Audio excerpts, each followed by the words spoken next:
Hey, Sam, welcome to the show. That's what I'm going to say when I start my conversation with Sam. That's his name, so I'll say that, and he's on the show, so I'll welcome him to it. Just a little peek behind the curtain, everybody. A little bit of what I got going on over here. Hey, everybody, it's Dee. I'm going to be your host for this episode of The Broken Brain. I'm the host for every episode as well. Appreciate everybody tuning in. I got a quick announcement before I get into today's interview. If you hop on over to the Patreon page, I'm putting a new reward on there for a certain level, a certain tier. I'm going to mention it because it's also a way to take advantage of access to some principles of recovery that you might find interesting on a highest up tier of the patronage page at patreon.com/brokenbrain. There's the opportunity to take part in a weekly class and support group that is going to be focusing around, we got some will be focused on addiction recovery, some will be focused on dialectical behavioral therapy skills or DBT skills. So a couple of those are going to start. And if you are signed up as a patron of the show, you're actually going to get access to that. Going to be far less than if you were just taking the group classes by itself. But that's a deal for patrons of the show. Feel free to share that with people too if they would benefit from something like that. It's meant to be an economical way to support people, and also just to give back to those of you that are supporting the show. Want to put a big shout out to y'all out there. Thank you for that, because it allows more materials to be put together and to put it out there for you. Doing a podcast is actually a way to meet lots and lots of really cool people, and I get to share that with you when I have them on and talk to them. Sam Led is one of those people. If you're not familiar with Sam, he's a transformational coach. He has a very interesting approach to the way that we solve problems and just an interesting philosophy. So we're going to be talking about some of those things today, touching on things like mindfulness, meditation, and some of the ways that Sam approaches it. It's hard to capture that all in just a couple words, so I'll allow it to be captured in a lot of words that we're going to do in a minute. Surprisingly simple and surprisingly deep at the same exact time. See, that was a way to say it in a few words. Could have just said that. So let's have Sam on now. Recording in progress. Where are you based out of? I live in Utah. So nice. Yeah, okay. Gorgeous state. Yeah, I'm about half hour north of the main Salt Lake, which is where everyone knows where it is. That in Park City, but I'm the other direction. So, yeah. How about you? Where are you based in? Santa Barbara, California. So we're nice. Yeah. I mean, Utah. I was at the Arches. I was at Zion, and it's God's country. I mean, it's good. It's a cool place. I like it. Yeah.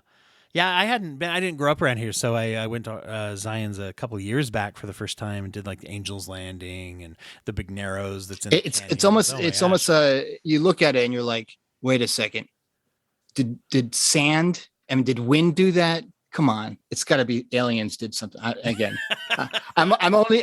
as far as a conspiracy theorist as I go. But let's talk more about aliens, Sam. No, so I always like to start out by giving you a chance to tell everybody who you are. It's a good place to start. Sure.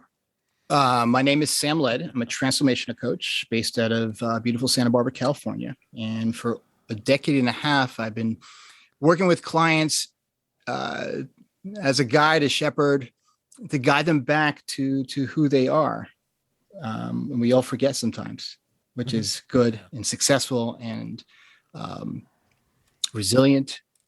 And, that we have everything inside of us, as cliched and as Instagram memed as it sounds, to have a successful life. We're going to get our knocks, life's a contact sport, but essentially, we can do it.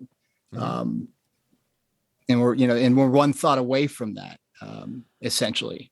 There's the idea of self-healing and sometimes not even healing. That might go back to some of the old approach of problematic thinking, focusing on problems, which I guess just based off of what I've, our correspondence and then looked at your website and stuff, I'm going to guess that you're not really a pathology-based problem solver. You're probably more strengths-based, more positive-based in that way. No, because, the interesting thing is, and I grew up in a family of mental health practitioners. And Oh, that's so its own it's, problem. yeah, I realized I was in psychotherapy for 30, 40, 35, 40 years and didn't even know I was. It was free, for better or for worse. But they didn't have a salad bar installed. But so anyways, um, when we look at pathology, and again, there's some amazing therapists out there, amazing psychologists, amazing psychiatrists out there that want to help and do the good work. They've taken the Hippocratic Oath, and they're lovely people. But unfortunately, from my perspective, and again, I always tell my clients, and I tell the people that listen to my podcast, The Fearless Now, do your own exploration in this. Don't listen to what I'm saying. Find out for yourself. That when we look at pathology, you're going to find pathology, because we create meaning around everything, because we have a brain that is a machine. That's all it is. It's a very brilliant, sophisticated machine, right? But it's going to glitch, and we have this hard drive between our ears that's recording everything. And so when we look at it as pathology, you will find it, and you're not going to fix it. You're not going to fix someone that doesn't need to be fixed. And again, what I'm going to say is controversial, but I'm just being me, is that a therapist or a psychologist or anybody in the mental health field that loves their work and wants to help people. These are people that want to help, innocently think that they're helping their clients. The healing has always been there. And the reason why is that we're not looking at healing. We're looking at healing from an intellectual perspective, from a conceptual perspective. We're not looking at it from, a mind, body, spirit perspective. That we don't really see it, because we forget when we have something bad happen to us. We forget when we get disappointed in something. And then we have neurochemicals, right? Remember the brain up here, the supercomputer, right? The HAL 9000 between our ears, that is trying to keep you safe, right? It loves you, but it doesn't know the difference between a saber-toothed tiger and a ham sandwich. Mm-hmm. That's a good way to put it. And there's not. Sorry to throw that all at you at once, but I figured I would, Oh, I like it. Start with controversy. Yeah, exactly. I like a lot of the approach around that. You tend to focus on the kind of "you are not your brain" approach, and I don't mean to put that in a genre, but there's literally books. Somebody took that title, "You are not your brain." I think that was the Brain Lock guy. I can't remember. No, of the OCD guy. Yeah. He's not OCD. I have OCD. Well, yeah, I have OCD thinking. I don't have OCD because that's made up too. But what's his name? I don't know. Smart guy. Yeah, we'll drop it in Lots here. of initials after his name. Schwartz. Right. Schwartz. Yeah, okay. I was going to say, this burning the bridge. I'm sure he's listening. But if so you tend to take that approach of just we are not our brain, and our brain and the things that we run into, from me seeing what you've written.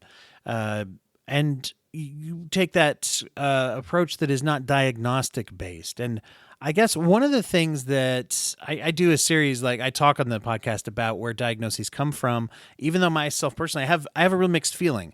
I think it's helpful to try to categorize things to a point, but I think that diagnoses in and of itself is based off the assumption of someone being broken, and we're trying to help them not be broken. And so it's not always interpreted the way it's intended to say, what's a medical problem? How do we approach it? But there's a limitation there to say, if I start from a standpoint, if you walk in my office and you're broken, then it's like, well, all right, it's kind of uneven. And also there's a lot of assumptions that go into that. And I love, this is, I love this. This is my work. And, this is a great jumping off point. So thank you for starting off. Nice. We could speak for hours for sure. And we'll have to have part two, but anyways, exactly. Yes. So when we look at it from a perspective of pathology and that we're broken, that we're trying to fix, like we're bringing a car in to get our, sensors, oxygen sensor replaced. We run into the trap of looking at our patients, our clients, who what have you, as someone that is dysfunctional somewhere. There's a defect somewhere. There's some synapsing going on that's not doing what it's supposed to do. But when we look at that, we are human beings and we have this experience called life, and that we are all born with a clean slate. And then we have, genetics and all that stuff too. We can also look at it this way, that thought is a tool. It's a technology, right? Where does thought come from? Well, it's the bridge. It's the bridge between the world of the form and the formless. Now, I'm getting spiritual woo-woo because everything comes from there anyways. And this is not about Christ consciousness or anything like that. But where thought comes from, right, is it the ultimate tool of communication, which brought me on this podcast with you, brought your parents together. Without thought, none of us would be here. But we're using the equipment wrong. Cool. Yeah. We're looking at it backwards. Okay. And now I say that with, again, do your own exploration, your lovely audience. I'm sure they will, but we're looking at it backwards. I want to get into that concept a little bit. It's interesting though that people have heard me say this on the show if they've listened. If they haven't listened, they haven't heard me say this. So tell of Sam's listeners who just tuned in for this one, I'll say it for the first time. And some of this comes from kind of a solution focused standpoint of the training and stuff. I was always trained to view the client as the expert, the important expert. I have expertise certainly when you come see me or talk to me, but you're the most important expert because the client is the expert of their specific kind of background, and they're the one who's going to find the expertise to apply whatever we talk about. I have told this story before, but years ago, I had somebody who came to see me and we'd been talking about some things, and it was interesting because in one of our sessions, I said, well, it's like you said, blah, blah, blah. I don't remember what it was at this point, but this Right. I thought it was super insightful that you said blah, blah, blah. And then that person looked at me and was like, no, I remember talking about it. You said that. And I was like, no, I don't think I said that. That was totally you. Cause I remember walking out of the session thinking, wow, that's really dope. I can't believe that was very insightful. No, you said that because I remember I tried to apply it. And it was interesting because we honestly couldn't tell where it came from. And it was this, I believe probably this combination of teamwork of us treating each other with respect to each other's expertise, right? And I think that's huge. So when we come to this thought of we're using it wrong, I'm real intrigued by that. Tell people more about that. Sure. And again, this is a revolutionary way of looking at how mind works, how the system works. And when you look at the system is not broken, we're just using the equipment wrong sometimes. It's so liberating. And the understanding that I share is based on the 3 principles. And there's this gentleman that had this spiritual awakening. His name is Sid Banks. We call him the Scottish mystic. This is a gentleman who had like a 9th grade education, very humble guy. He was a welder in British Columbia. And he one day he woke up after, hating his job. He hated his life. He wasn't happy in his marriage. He was already divorced. He got remarried. And he's like, oh my God, it's all thought. It's all made up. Literally, it's all made up. That next day, his life transformed. He saw his wife in the same light he saw her when he wasn't caught up in his thinking about what she did wrong that day or, what she said and when she was in a bad mood, right? The quality of his thinking settled like we all settle every single day, every minute of the day. We just don't pay attention to it enough. When he settled, when it got really quiet, and you can't conceptualize this. You can't say, well, he was experiencing, he was in the flow state, he was experiencing presence, it was mindfulness, maybe he actually had this experience. And he shared this experience with other psychologists, neurologists, psychiatrists. One of the famous ones is Dr. William Pettit, who basically gave up psychiatry, medical psychiatry, and shared this understanding with patients with, horrible, mental health issues.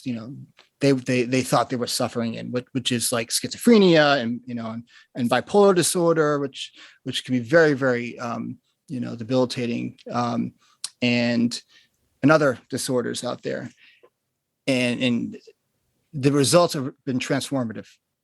And you're looking at me like, what's he talking about? Like, it's more complicated than that, and I've had OCD. I was labeled OCD and ADHD for let's see, 20 something years. I was initially misdiagnosed with a type of learning disability that mimicked kind of the disattention and the overstim and the visual motor stuff that ADHDers can exhibit sometimes, and the fidgetiness and can't sit straight, talking too much, like I'm doing right now.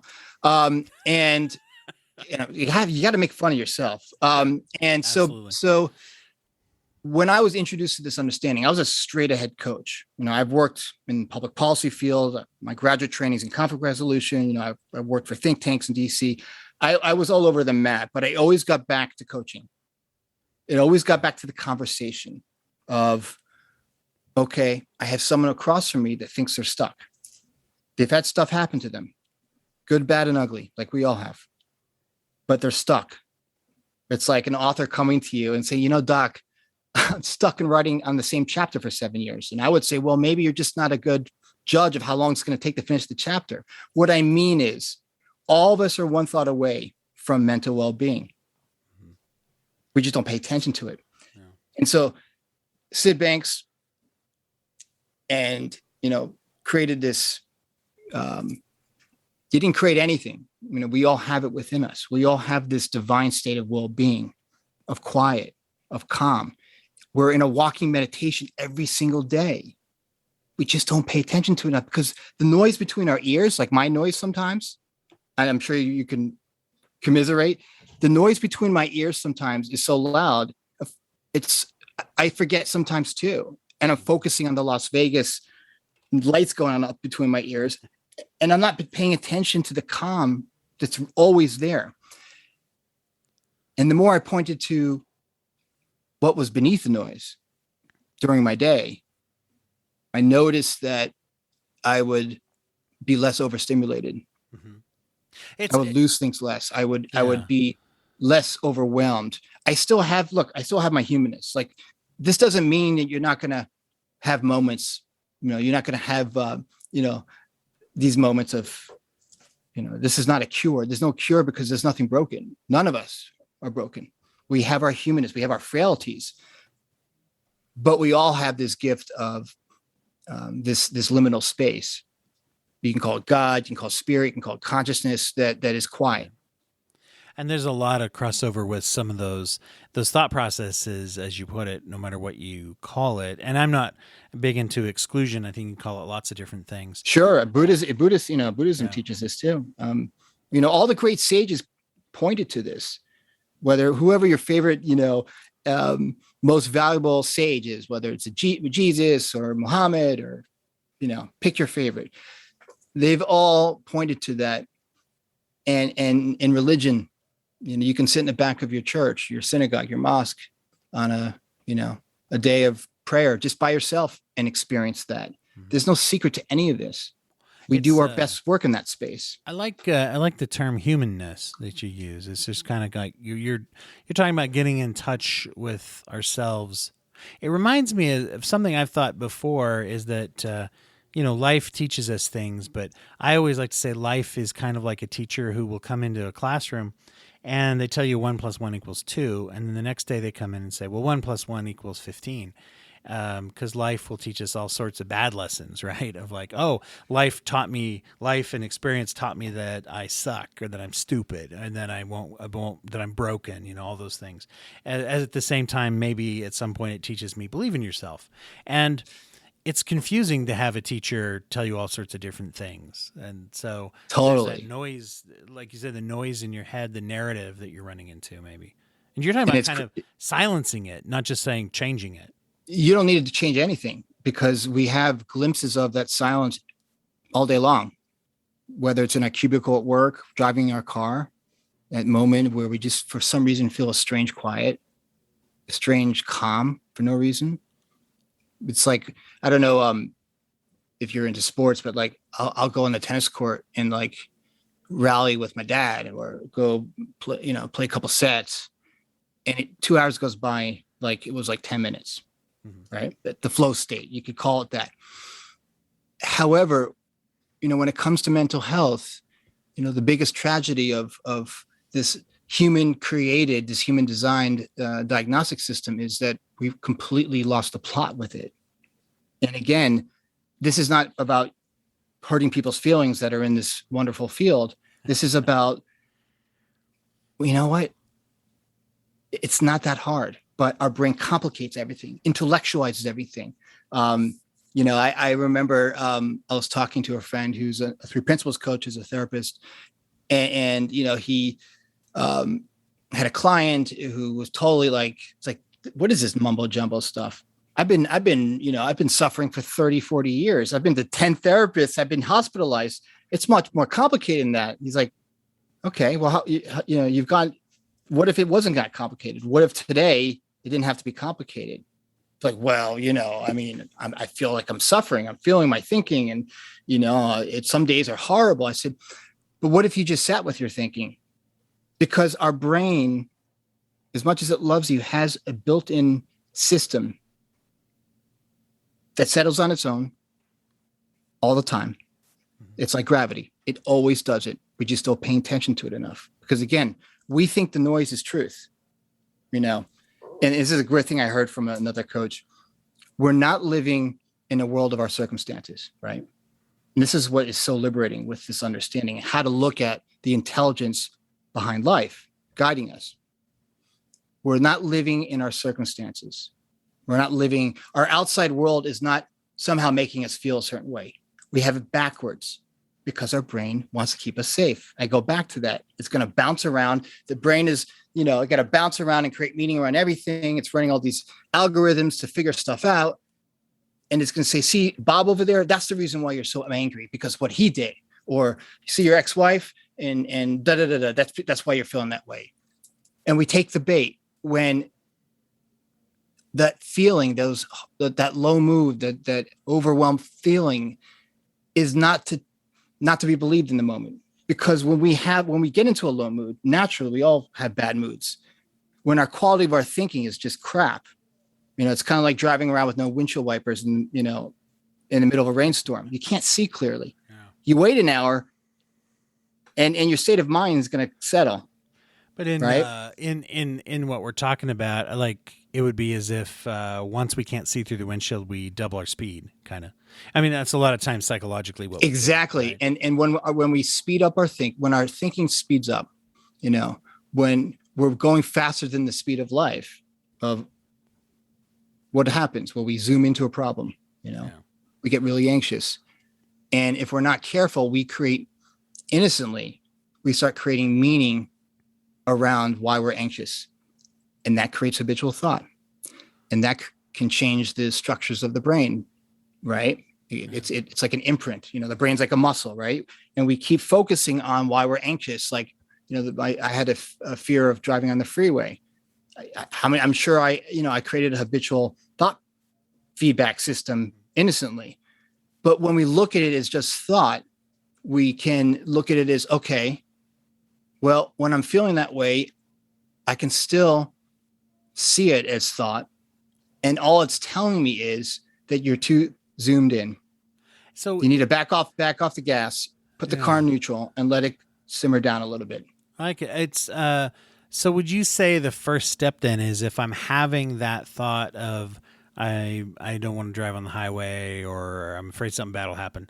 So your first step wouldn't be necessarily to challenge. Your first step would be to try to, like, how would you actually, okay, I'll give you a great example. Yeah. So personally, there's a stretch of the freeway between Santa Barbara and Ventura that there's doing a lot of construction, and I don't know why.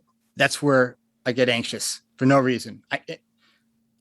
But some days I can drive on that stretch, so it has actually nothing to do with that stretch of road. But my brain, I'm creating meaning around that stretch of road that I'm convincing myself is causing me to feel that way. So instead of, you don't need to do anything. You can just be aware of it and say, you know what? I'm feeling anxious right now. I'm in my car. The radio's playing. I'm on my way to work. I had a great breakfast. I'm having some anxious thinking right now. Okay. And as I'm driving, there's nothing to do, because you can see, this is the thing, we're so scared of being anxious, right? And this is what Sid Banks was pointing to. This is This is what all the teachers of the three principles are pointing to. And this is what I point to with myself and with my clients is that, why are we so scared of being scared? How does that make any sense? Why are we so scared of being frightened? Because we've been conditioned to. Nothing to fear but fear itself. I mean, the Churchill kind of stuff. In a Yes. way, at least that. And again, I'm not saying like we overcomplicate everything, but when we look at it and we drop out of this intellectualization of how we're supposed to think and act and behave and make money and all that stuff, and you just break it down to one thought, it's a lot easier than quote unquote you think it is. Yeah. And that if you see that we have this built-in resilience within us, this built-in intelligence, this inner GPS that's navigating us along this river of life, that we do our best work, we fall in love, we get the job we want, we find the best restaurant when we're not caught up in our thinking, when we're not up here. Yeah, and there's a biological imperative in fight or flight to do something. Right. As you put it, I'm anxious in the car and I think I have to do something about that. And you're talking about, no, I don't. I just can. It makes me think of like broadening the view, sort of. Once again, windshield. This is going to become a windshield advocacy podcast. But, you're looking through the windshield and it's like you may have heard of these living in California, these snowy days. You get out and there's snow and ice on your car. Yeah. Well, it's an interesting We have windy days. Have you ever had a day where there was like, we have red flag warnings? Yeah. When the lawn chairs fall over in the front yard. Or as a friend of mine put it the other day, is that you walk out and have to sweep the ash off your car, maybe in the summer with the... Yes, the fires, we've had, and I have a great story about that because it's really what got me to really drop into, what I share with my clients, that all of us have this blue dot of well-being. Yeah. That is our default state. It's who we are, that we are not the sum total of our thinking. Yeah. That I'll give you an example if you want. Would you like, I had a client, if you want me to share with the audience, if that would be helpful. Of course. Yeah. So I had a client that was in recovery from alcohol, young guy, late 20s, brilliant kid, really sweet kid. He dropped out of law school because he went, to go into rehab.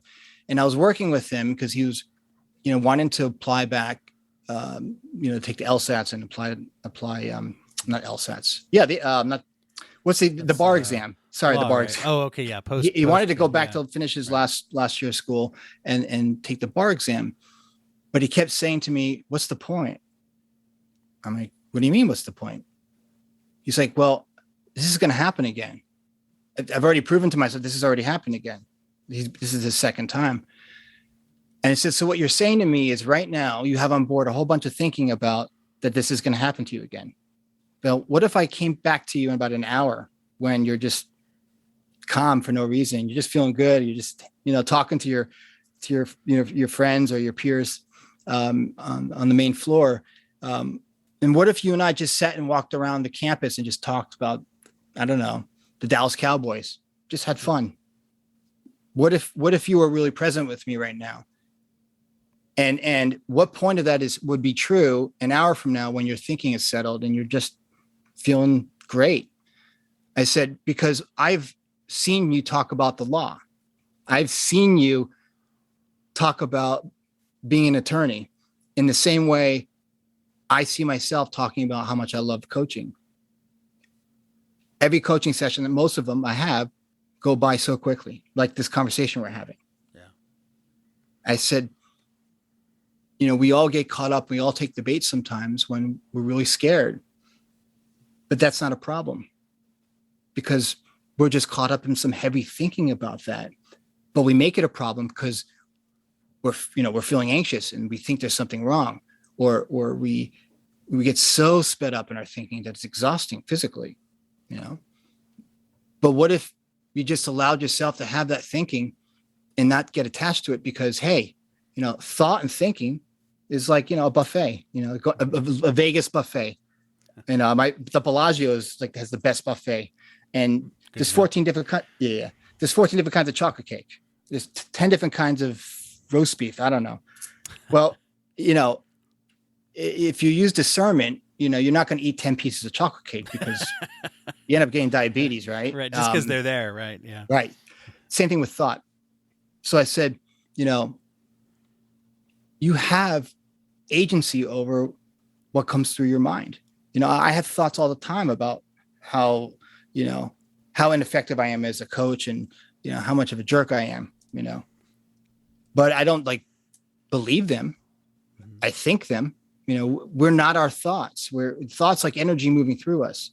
Yeah. And when we look at how the brain works, our brilliant brain works, we also understand that sometimes, for no reason, we have glitchy thinking, like our laptop computer when it freezes up, or I don't know, my Android device that constantly, freezing up. It's the same thing. The brain works the same way because we have an operating system on board that hasn't had a software update since the Paleolithic era. So I mean, yeah, when you let yourself off the hook and pump the brakes a little bit and see how incredible every moment of life is, not to get all Alan Watts on you, or Terrence McKenna, and you see oh my God, yeah, I might have some hardship and things outside of my life and my outside world may not be great right now.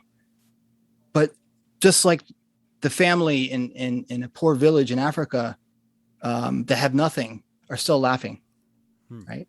They're still telling stories to each other. Just like with the pandemic, it sucks, but families are still laughing and people still getting married, and you and I are still talking on this podcast. And it's interesting too, because that's an example of a change. You talk about this change of thoughts, and the pandemic's a great example. I think a lot about this, where we went from economy and a workplace norm of a lot of workplaces, people have been asking for years, can I work at home? No, that's impossible. We'd never get it done. Do you think we could do more schooling online and things? And once again, don't at me, people, because I know there were a lot of problems with online education. But right. Still, it was but then we went to a point where it was okay, next week we're all doing that. Tomorrow we're all doing that. And you get to where so many people work from home, and then it's all of a sudden that excuse that we were saying of, well, we couldn't, blah, blah, blah. Well, we did, and we didn't, once again, economic problems, whatever. I'm just saying, we go from saying something's impossible to saying we have to, so therefore. And I think that the way we're looking at that, as you're putting it, I like the advocacy for just acceptance of saying, and I forgot my windshield example from before. You go out and scrape the ice off your windshield.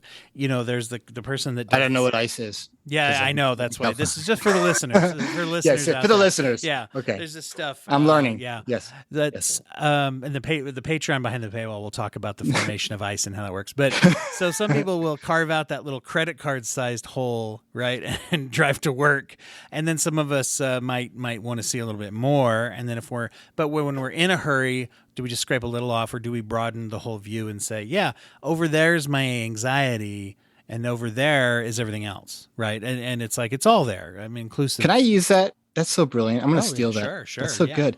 So it's interesting because we forget. We beat ourselves up for forgetting who we are. Then we beat ourselves up for being too much of who we are. So it's really funny. And I'm stealing this from another coach. You're going to love this. Another coach, his name is Aaron Turner. You got to look him up. He's a wonderful 3-piece coach. He's based out of the UK. And there's, we're always beating knocking ourselves against the system of thought and thinking. Yeah. We're not going to win the game.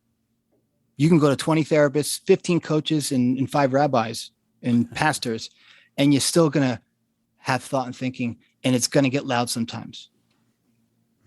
There's a great scene, and this is where Aaron Turner's example comes in. You ever see the movie Liar, Liar? Yeah, sure. Okay. Funny old movie, stupid movie, right? Yeah. There's a scene when he's an attorney. One day he can't lie. He's been it's 24-hour period is kid's birthday wish or something, right? Yeah, and the attorney is an attorney that doesn't know how to fib or doesn't know how to stretch the truth is a worthless attorney. And then he's so frustrated, he's losing his mind, and he goes into the bathroom of the courthouse and he's beating himself up he's using it, hitting himself with the trash can, and a guy walks in from outside and he looks at him like he's crazy. And Jim Carrey turns to him and says, "Would you mind? I'm kicking my own ass." Well, that's the same excuse my friend. That's the same thing that we do to ourselves innocently. They Sid called it psychological innocence. This is not about spirituality or how spiritual. You could be an atheist, but you still see this because we have this intelligence within us that's screaming at us, but it's not. It's very calm. That's why we miss it.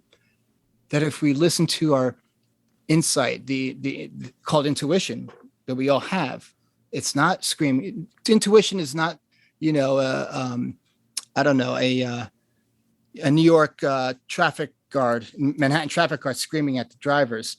No, intuition is the calmest thing you've ever heard. When you just know, right? Yeah.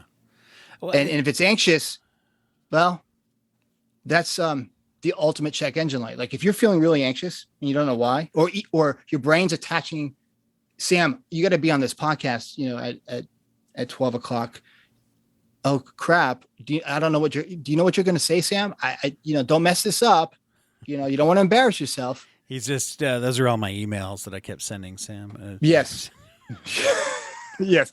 But that's exactly what we do to ourselves. Like, yeah. But it's so liberating that we're all going to go crazy every now and then. Now, crazy, you know what I mean? Like, no, I'm good. And listeners know I like to use that too. Reclamation. Some of us were allowed to use it, but some of us. We should all use it. I reminds me in a way. I was thinking about my mom as a math teacher. She's a math professor at a college, and one of the things that she is in charge of is the remedial for people who maybe come in and need some brush up or something, or maybe that's me. Yeah, can I sign up? Because I'm a terrible mess. Brush up implies that we knew it at all, so I guess I should say brush up and or getting it for the first time. Acquisition. So that wasn't in response to you, though. I don't know your math. But anyway, but she likes to start out by talking about how people are afraid of math. There's a math phobia, and it's sort of reinforced because you hear people almost brag about it. I don't know if there's as many areas that we brag about ignorance, but it's like, oh, I suck at math, and I can almost put that up on a flagpole. And so many people are math phobic, that they'll say, oh, yeah, of course you are. Me too. Let's all hate it. And she likes to start out by telling people, you might be math phobic, but you actually might be good at math. You just don't know it. And you're not a good judge because maybe you've never had a good experience in a math class. And then she makes fun of all other math. No, I'm just kidding. She doesn't do that. But your mom, listen, your mom is, she's got some pearls there. Yeah. She's pointing to what I'm been pointing to this entire conversation. It's of course sort of like the example. Before I started my podcast, I never thought I would, maybe I'm still not a good podcast. I think I'm building an audience. I think I sound okay, but I was so reluctant to do it because like, oh, I got to buy the equipment now and I got to learn how to edit. And I'm never going to be a great podcaster. I'm never going to, people aren't going to listen to me. And then I heard this voice. How do you know? It's like, how do you, like, if someone wants to learn Russian, but they think it's too hard? Mm-hmm. Well, how do you know? What if you look at it as it's easy? Like, I just finished writing a book called Fearless. It's coming out in late fall. Everyone told me how hard it is to write a book. It's like birthing a child. They've never written books before, by the way. And I started looking at it that way, and I was so anxious. I'm like, oh my God, I'm doing exactly what I share with my clients that we all do. But when you catch it, like, oh, I'm anxious. It has nothing to do with writing a book. It's just because of the meaning my brain is creating around writing a book. What if we're all making it up? Like, we have this narrator, right? That's ongoing, doesn't shut up. And it's constantly telling us a story about what's going on outside of us. Ladies and gentlemen, that's all made up in real time by a brain who's the greatest used car salesman in the world, right? The brain will talk you out of everything to keep you safe. And again, a grilled cheese sandwich, it can't tell the difference between a ham sandwich or a grilled cheese sandwich and a ferocious tiger. It's like that ham sandwich may have, I don't know, E. coli on it. And I will create meaning around, because I had one bad experience with ham. Yeah. and then I'd be afraid, right? So when we see that our brain is the greatest movie producer, director, screenwriter in the world, and we can see that we have this thing called ego that's made up too, that for better or for worse, very innocently is going to be that devil on your shoulder telling you, no, no, no, no, no, that's not possible. No, no, no, no, no. Or in my case with OCD, you don't want to burn the house down. You want to check the stove again. No, no, no, go check it again and then check it again. Right. That's thought Yeah. in real time. When you talk about things, I noticed that, when you'll say like, oh, that's not real, to me, it sounds like it's not real, but it becomes real, is what you're saying, right? Because thought makes it real. Well, it doesn't have to be real. Right. So Nothing I yeah. just said made sense, but hopefully it No, triggered no, you it to did. say And I love something it. I love cool. it. No, no. Thank you for, no, it totally made sense. And this is great because I just thought of another quick story. A therapist who shares this understanding with prisoners at San Quentin, wonderful lady. She's been doing this work, sharing this understanding for 40 years. And she works, some really, some lifers, people that are not getting out. And she was working with this particular inmate who's doing a 20-year stint. I don't know what he did, something not good.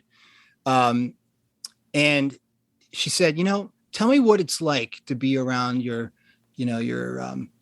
godson and your family. Like, can you share with me a memory when you're just feeling like on top of the world, like you felt like there was nothing wrong with life with your family, like at a picnic or something. Kind of share with me what you would talk about with them and what you would share with them. Okay. And then he would do that. And then she would say, now take me back to, what you did decades later.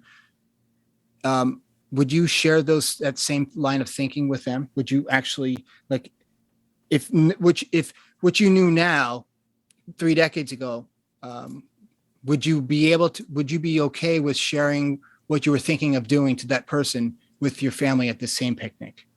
And the prisoner started crying. He dropped out of he saw what she was pointing to. Like, we have discernment over our thinking, but we overcomplicate everything. And from where I'm sitting right here, and again, I love I see a therapist. Therapists are wonderful. Psychologists are wonderful. But what it ends up happening is that therapists especially very innocently overcomplicate things. Innocently. Because what is a therapist doing? Creating meaning around behavior or thinking. And then thinking there's something wrong. What if we have ultimate discernment over what thoughts we want to choose from? Now, someone will say, well, what about, in the real world, how do you apply that in the real world? That sounds too simplistic. Well, yeah, it is simplistic. No. But you can see it as truth when you're not caught up in your head about it. Does this go over like when you're playing tennis with your dad? No. Depends on Thanksgiving dinner, maybe, is what I'm thinking of. Depends on the mood he's in. And again, I go back to mood. Like, I don't know if with my partner, like, we love each other madly, and we have thank God, I'm knocking on wood here. We have an incredible relationship. I feel very blessed. I don't know what she's doing with me, but I feel blessed. I'm kidding. And there's some days where she what? Oh, I said that's thoughts. That's exactly. There's some days where she hates my guts. Right? She thinks I'm a jerk. I'm, fill in the blanks. But then within hours, she loves me again. We all do that. But she's not going to, like, leave me unless I burn the house down or cheat on her. But at the same time, we all do that because we all get into a low mood and we blame our low mood on our partner or our cat or our boss. We naturally get into a low mood. But when we create meaning around that low mood that has to do with something that's not going well in our life, that's when we get into trouble. And that's when we go down the rabbit hole of depression, anxiety, etc. Yeah. I just heard someone talking about this earlier, talking about the dynamic of resentment we have when we'll transfer we'll lower our boundaries, or we'll transfer, like, someone tells us what to do, then we do it, then we resent them. And it's like, interestingly enough, it's like, well, actually, that's more of a thing of I did that. I made a choice. Someone's like, oh, do this. Oh, they made me do it. And it's like, well, actually, I chose to do it. Right. But yet I want to resent them over it because resenting people is fun. And that's a thought right Oh there. yeah. But But it's resentment is interesting. okay Yeah. too. See, Hmm. when we take the charge off of it, you know, Yeah. you can be resentful and not act on it, Yeah. right? There is resentful thinking, but there's also resentful kind of behavior. Um, just like, someone who was cheated on in the past and that old memory stored in their hard drive, and then they fall in love and they don't trust it, and they keep avoiding love because of that. Well, that's not even, that's all made up. Mm. It's the past, It's a and thing that, yeah. I mean, listen, I always say it works. Use what works best for you. There is, there's no, if what's working for you is working for you, then great. Yeah.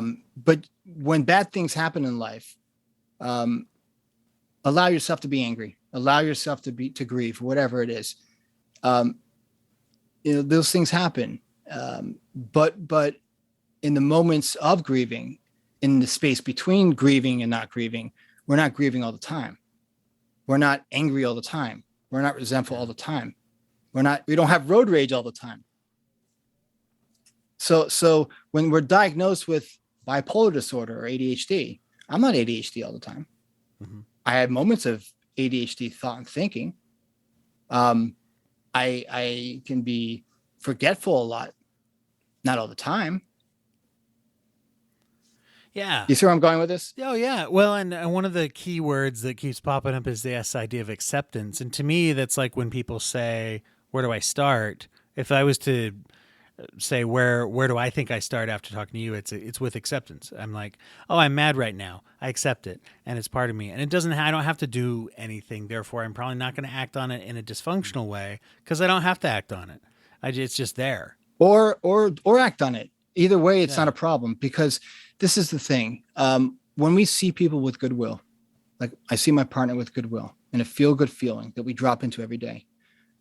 When I see people, even strangers, with goodwill, which is Sam, not Sam's thinking about the stranger with the poor choice in shoes or whatever it is. And my judgment, see, with when we create meaning around stuff, we also have, we all also create judgments and criticisms about stuff too. And judgments made up as well. Once you can liberate yourself from that label and see it's also thought and thinking, and that someone who thinks you're a jerk or someone that doesn't think you're talented or whatever it is, it's all on them.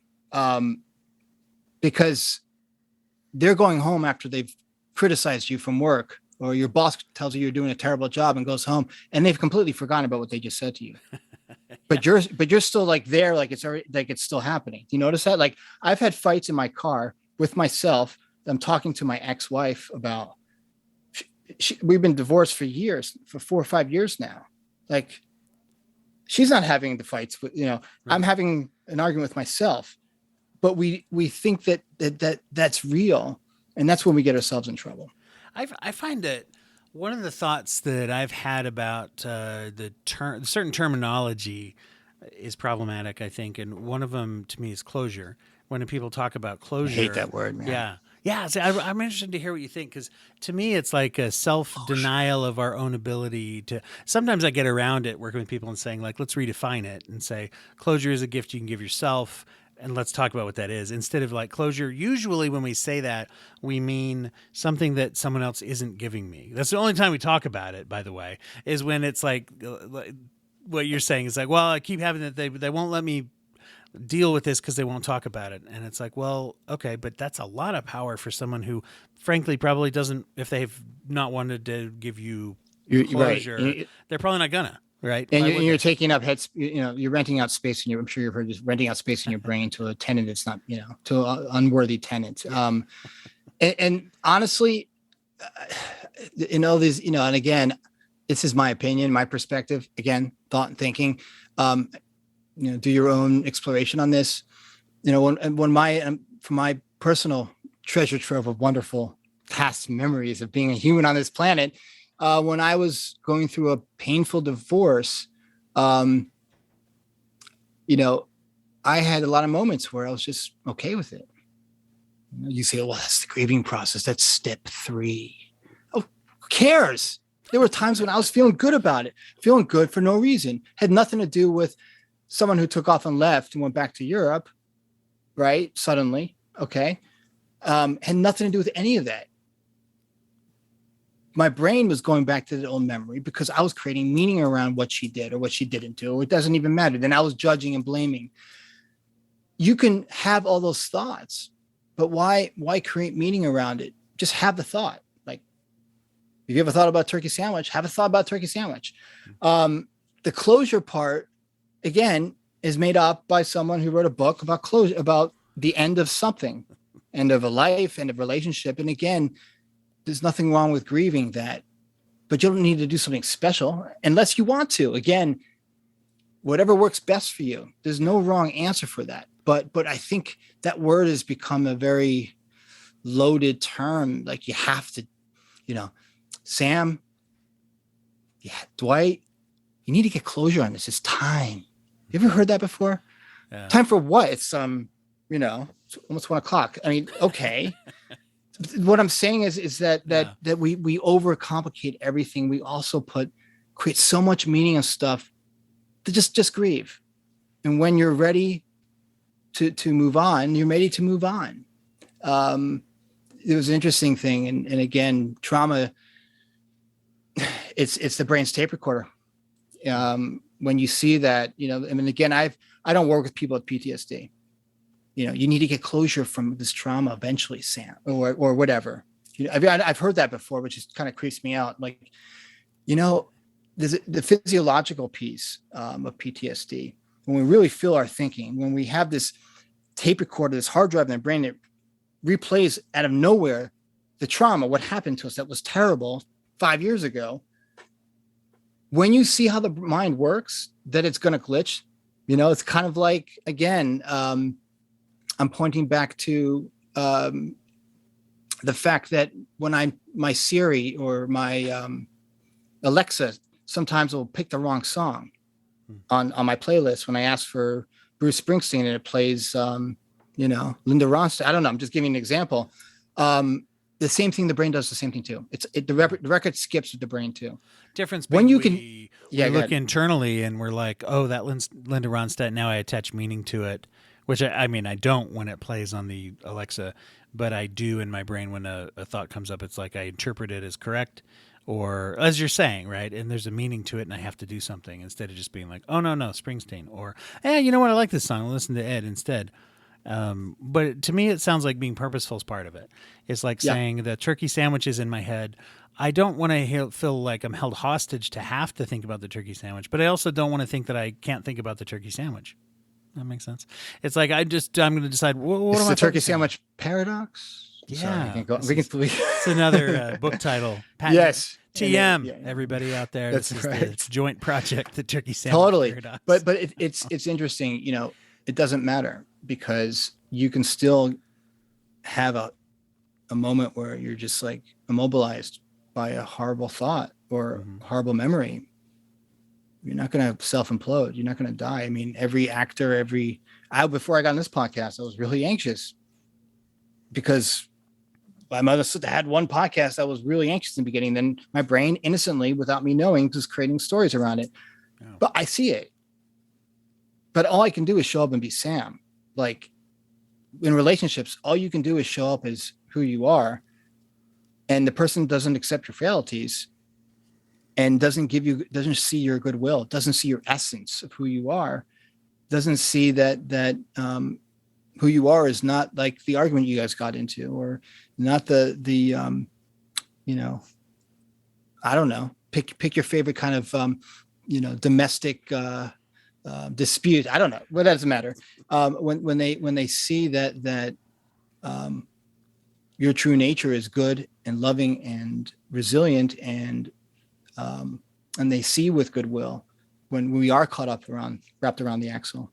Wow. It's a lot easier to let our partner settle and not take it personal. Even if they're throwing daggers at you, you can just like, what, honey, you missed me. And that's sometimes the difference Yeah. between. I saw you duck there, just in case the daggers are Yeah. coming. But No, yeah. thoughts Yeah. become real.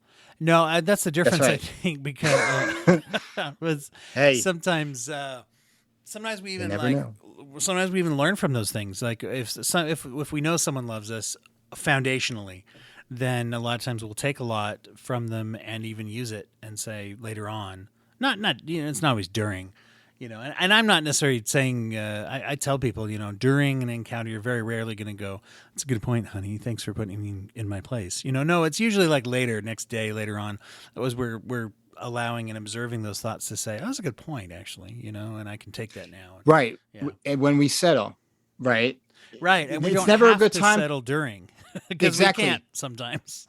And you might slip up, and that's okay too. Like, it's interesting when I was having issues in my relationship, and I was really caught up around like this might end.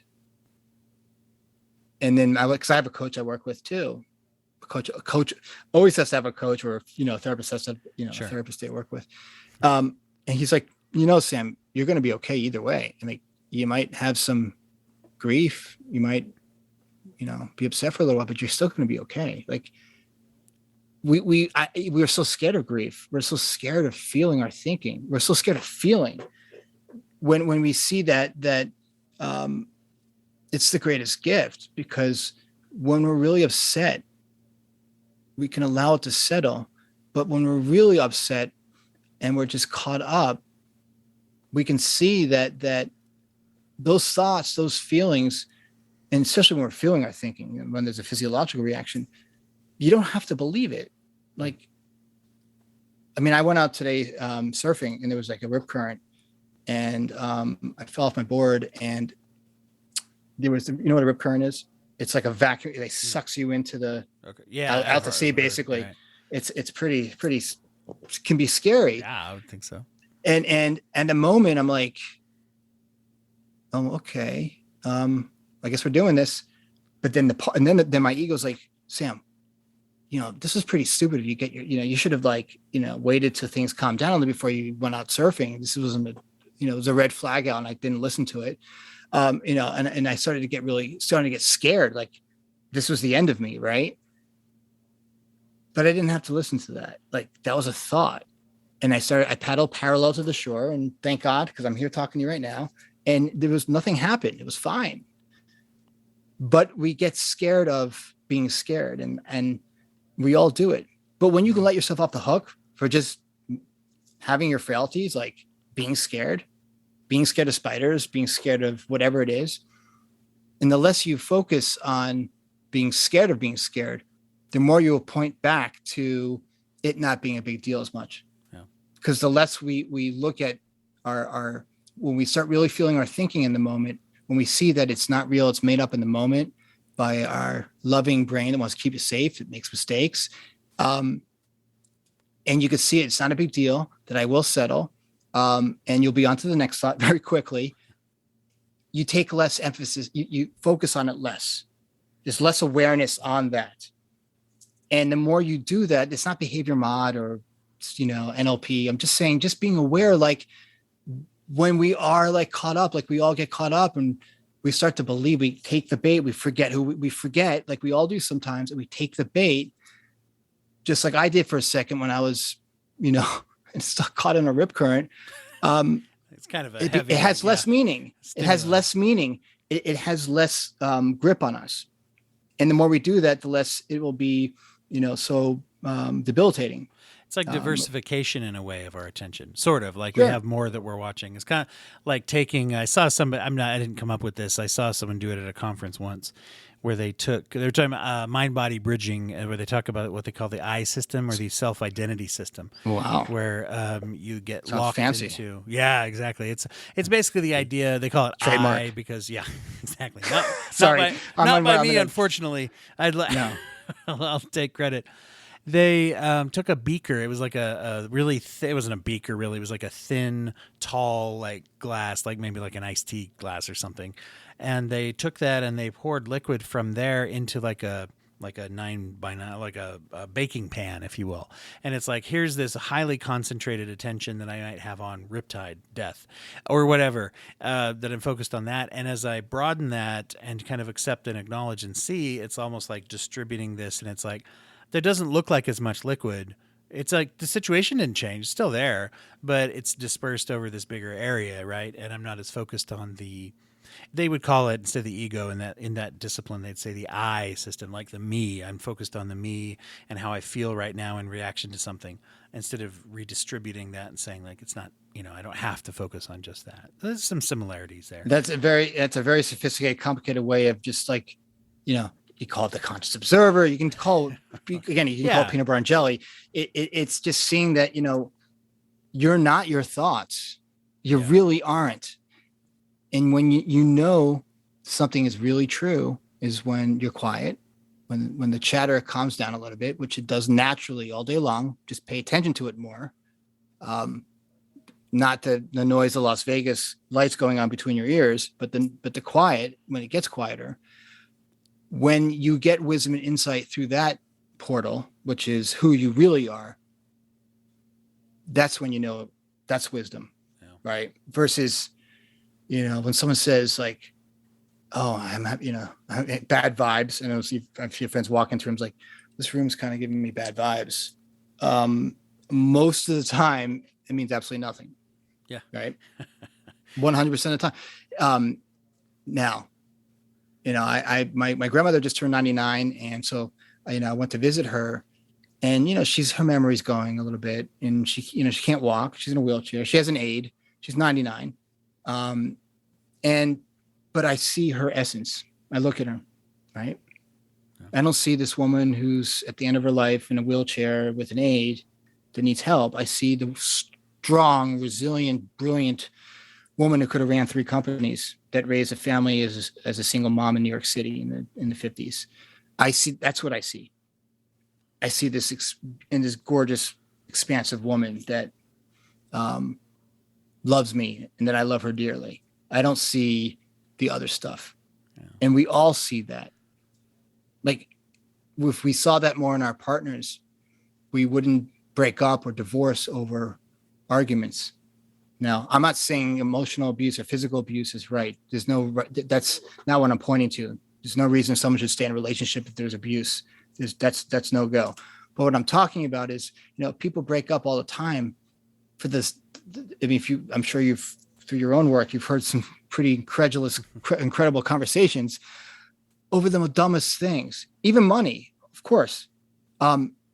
If they allowed themselves to settle when their quality of their thinking came down, they would be fine. There's a great coach in the UK that works with couples, and he would work with a couple that filed papers of divorce, a married couple that just filed for divorce, and they hated each other so much that one was be in a hotel room on one side of the building and one would be on the other. So that's how much they hated each other. Wow. And he would meet them in the lobby of the hotel. By the end of the week, they were like 2 lovebirds. How do you explain that? No. He didn't try to, teach them techniques and modalities, because modalities don't work. He pointed them back to their true essence, which I'm sharing with you. Yeah.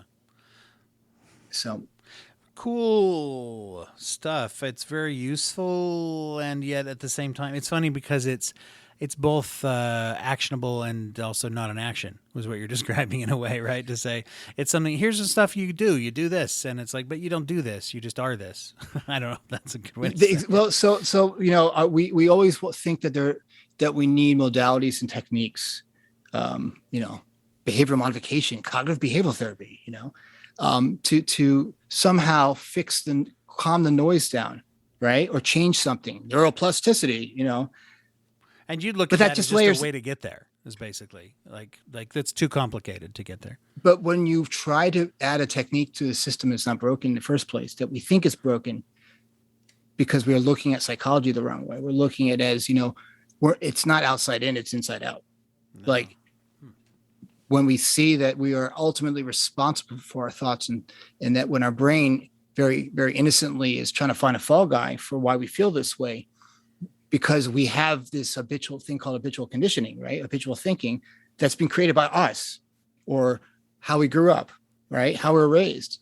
When we can unwrap that and see, that's not really how it works. Like how it works is you're created with a brilliant supercomputer with some pretty amazing equipment on board that if I trust it and allow it to, I have this intelligence within me that will guide me along to make the right decisions if I trust it. Now, that doesn't come from the intellect. That comes from presence. That comes from being in the moment. That comes from the calm that we experience all day long. And the more we try to intellectualize what I'm pointing to, the less you'll be, the farther away you'll be from it. And when we see that feeling and thought and thinking, when we are caught up and we are in a low mood, means absolutely nothing, 100% nothing, unless we're being chased by a saber-toothed tiger, of course. Or a turkey sandwich. Oh. Or a turkey sandwich with E. coli. Right, exactly. With fangs. E. coli laced fangs is what that's I right. find. Yeah. That our thinking, when it's sped up, is just the ultimate barometer. It's saying to you, it's not to be believed right now. Whatever your brain's spewing out, it's not to be believed. Because what's true is not in that momentary, chaotic, crazy thinking. What needs to happen is take your foot off the gas. Your mind's working too quickly. In a very short period of time, your thoughts will settle. New thinking will move through. And you're back to being Dwight or Sam or whomever again. But we overcomplicate it. And that's where people will, I remember I went to a conference once on the three principles, and there were psychologists and all these professionals with lots of initials after their names that were teachers of the three principles. And then on the other side, there were a whole bunch of intellects who've written 5 books, on psychopathology, and I can go on and on mental health issues. And that same group would be asked all these questions. They're raising their hands the whole time. They didn't see it because they were up here, where everyone else was just calm and just like, oh, yeah, I see it now. Like, there's so many. It reminds me of something I hear from so many people who read those. Well, it's not that I don't, but we read those books, and a lot of clients of mine will say, "Hey, did you ever read this book or ever read that book?" Almost always right up coming is the statement, it could have been like 10 pages though, because it really had a good principle, and then it went on for 300 pages, and it's like, well, it's hard to sell a book that's 10 pages.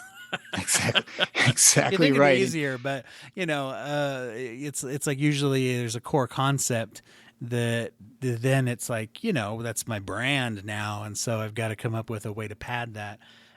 So everybody out there who's written those books at me, especially former guests, I'm not trying to touch it on anybody who's been on the show or anything. I just mean that many times, and you just wrote a book, so here we go. We'll see. Well, here we go. Here's the author section. Let's try that. 10 pages, did you say? Yes, it's 5. It's 5. But better. we see, it's funny because all the great writers are pointing to the same thing that I'm pointing to, like Hemingway and Faulkner. What's a way to get there? I mean, that's basically what you're talking about, is a way to get there, right? The way to get there is to not do anything, just get present. And we experience, like, for instance, this conversation went by so quickly. Yeah. Right. I'm sure. For me, maybe for you. It was no, like, I'm good. Me too. I agree. That's there was a great, legitimate great flow here. There's great flow here.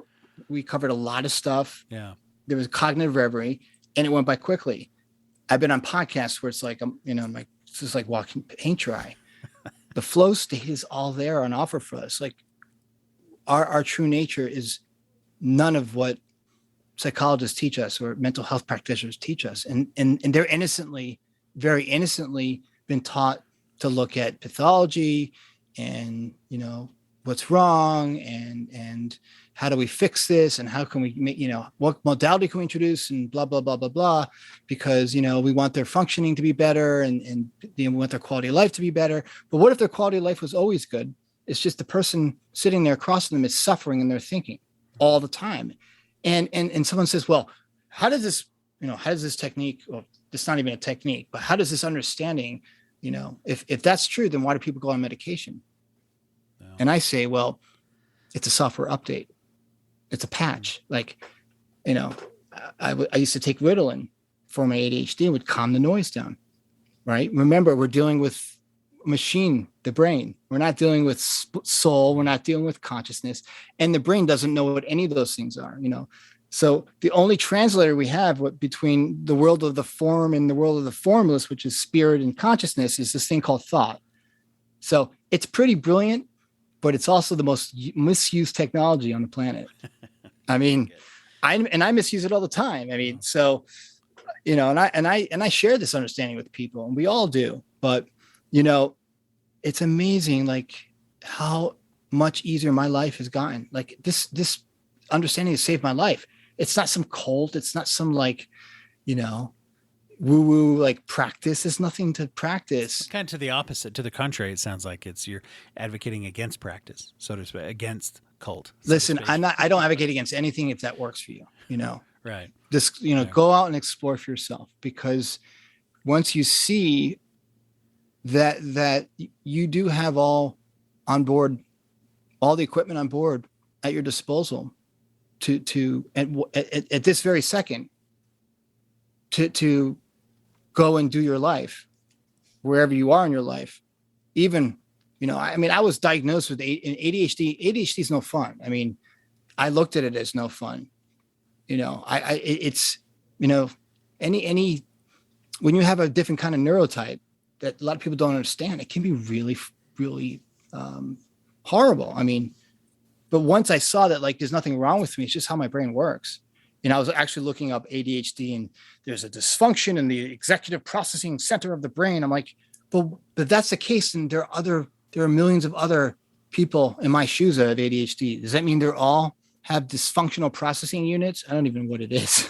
I think, you know, I've thought before that ADHD is a good example of this. When I've wondered if in a generation or two, is it one of those things where they'll look back and say, I can't believe they thought that was a disorder. Can you believe how barbaric? I don't know that for sure. I mean, you could train yourself to be ADHD. You know, it's like, if you really try. If you really try, like I was listening to what's that actor? Not Christian Slater, from Titanic, Leonardo DiCaprio. Okay. And he did the movie, The Aviator. You know, the movie about the brilliant. Help me here. Howard Hughes. Howard Hughes. I always have to be careful that I don't say Hugh Hefner, because that's not the same guy. Not the same guy.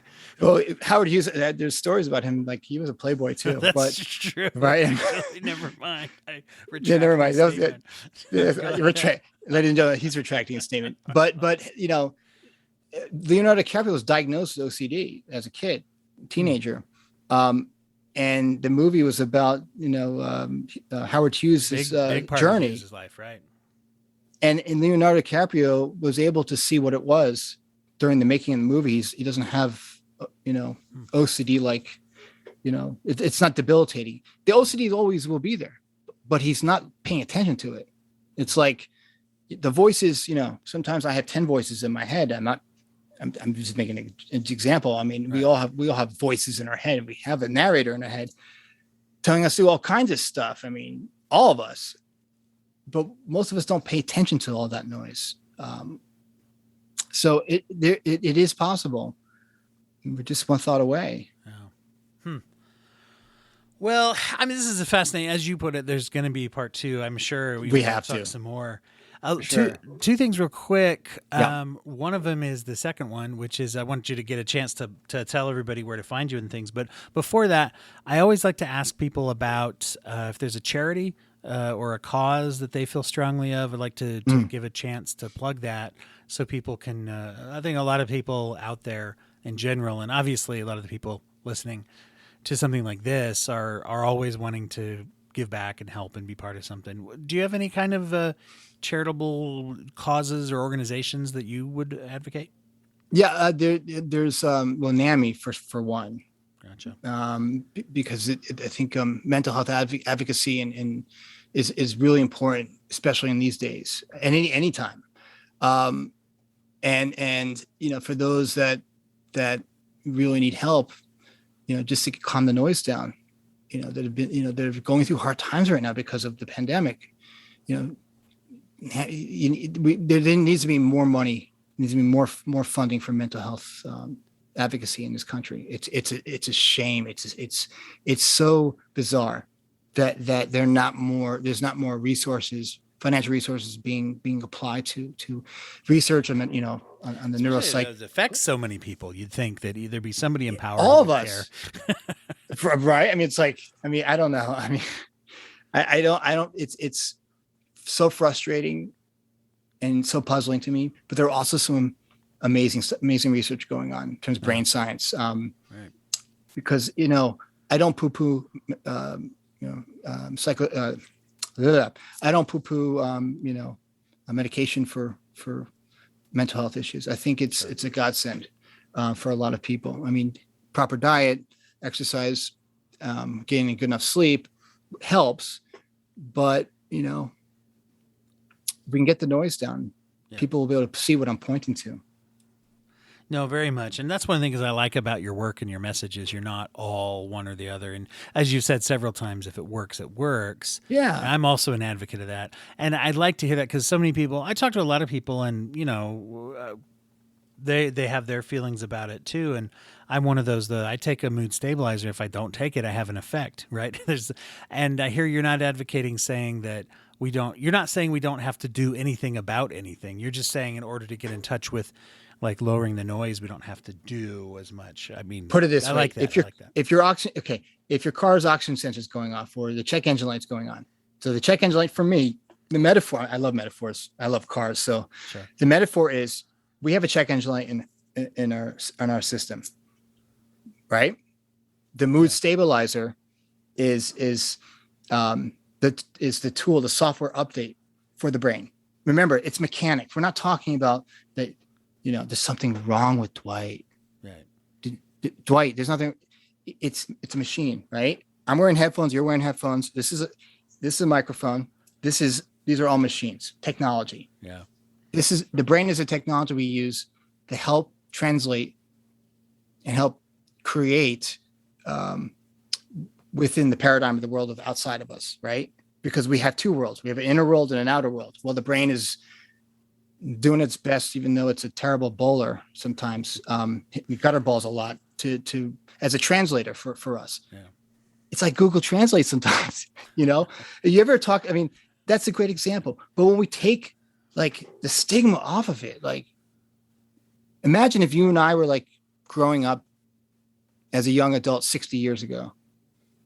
It'd be horrible. Yeah. Look how far we've come with medication technology. But the brain is like Google Translate a lot of the time. It's like trying to communicate with someone using that speaks Mandarin, and you just met them. You want to impress them, and you type in like, "Hi, how are you?" or whatever in Mandarin. Yeah.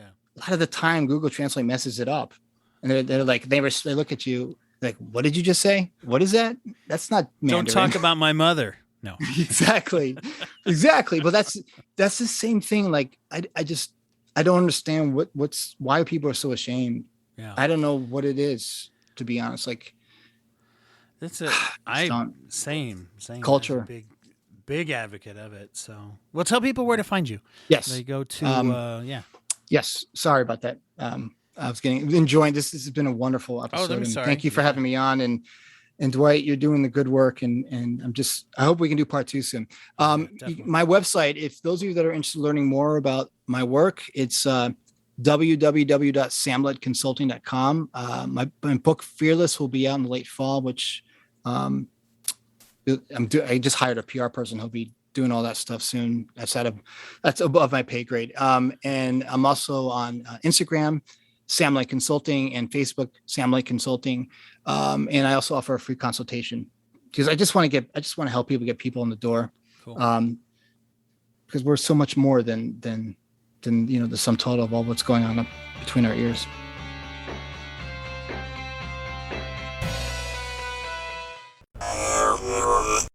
Thank you for listening to the Court and Parts Podcast Network. To listen to more Court and Parts shows, visit courtandarts.com.